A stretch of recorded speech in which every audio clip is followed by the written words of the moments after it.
পারলাম না।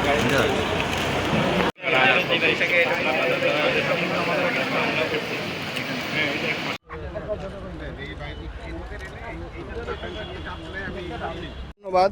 আমরা আজকে নারায়ণগঞ্জের একটি পুরাতন এবং অত্যন্ত ঐতিহাসিক একটা হসপিটাল, 300 শয্যা বিশিষ্ট খানপুর হাসপাতাল, আমরা এখানে এসেছি।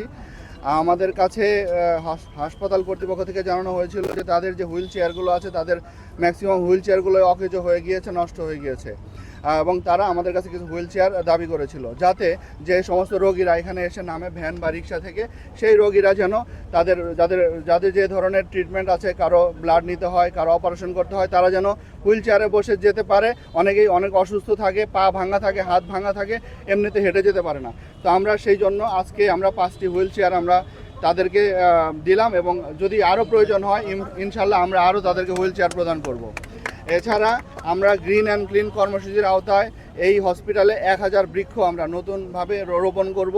এর পাশাপাশি আমরা ইতিমধ্যেই কিছু, আপনারা দেখেছেন যে অনেকটা ক্লিন হয়েছে, এবং বাকি যে ওয়েস্ট ম্যানেজমেন্টের একটা প্রবলেম আছে, এখানে কিছু ওয়েস্ট ফেলে রাখা হয়। আমাদের কাছে দাবি এসেছে এই রোডটা যাতে ক্লিয়ার হয়, মানুষ হাঁটতে পারে না, সেই জন্য আমরা তাদের সাথে বসবো এবং কিভাবে এটি দ্রুত কিভাবে আমরা ক্লিন করতে পারি সেই ব্যবস্থা আমরা গ্রহণ করব। আমরা নিজেরা পরিষ্কার থাকি না, কিন্তু আমরা চাই যে পরিষ্কার থাকুক, কিন্তু এই জায়গাটা আমরা সবাই, আমাদের সকলকে সচেতন হতে হবে।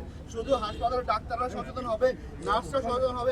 আমি যখন ইমার্জেন্সিতে গেলাম এই ধরনের অভিযোগ তখনও করা হয়েছিল, তো সাথে সাথে আমরা প্রশ্ন করেছিলাম, তো তারা বলেছে যে না, এই ধরনের কোনো এখান থেকে কোনো, তবে তাদের যদি ট্রিটমেন্টের সেই ফ্যাসিলিটিস না থাকে তা সেই ক্ষেত্রে হয়তো তারা পাঠাতে পারেন।